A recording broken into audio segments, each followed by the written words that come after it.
how to interpret steady state photoluminescence and time result photoluminescence in a research paper. These two characterization techniques are very important and they must follow each other. The results must support each other. So let's get started. This is basically the steady state photoluminescence graph, but there is additional graph that is basically the absorbance graph here.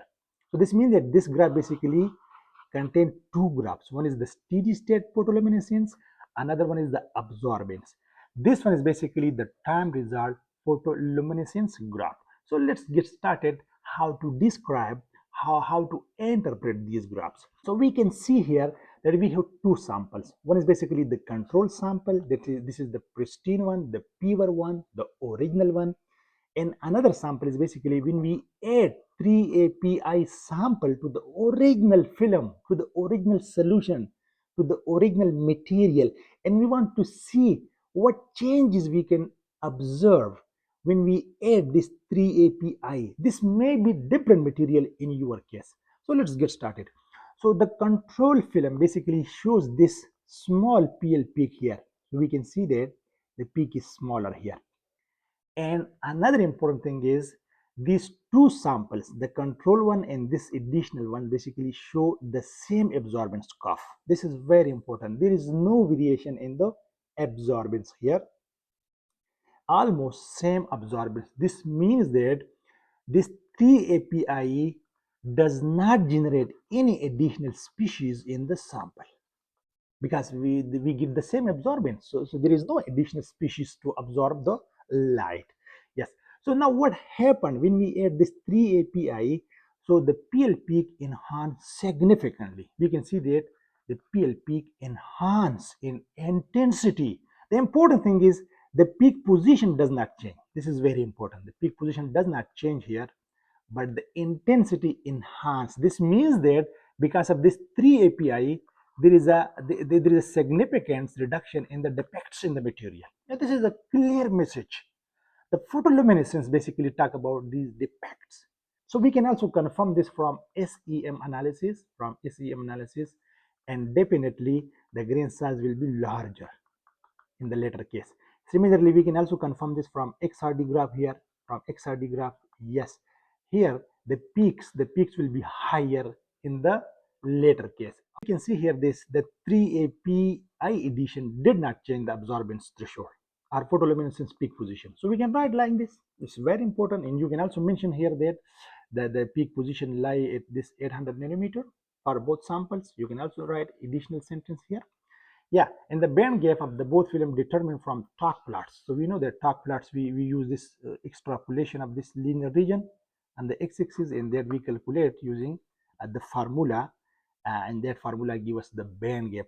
But clearly from a PL intensity from the steady state photoluminescence, we can also find the band gap, but we can say with confidence that the band gap remain the same because there is no change in the peak toward the red shift or toward the blue shift. Blue shift mean toward the lower wavelength, red shift mean toward the higher wavelength.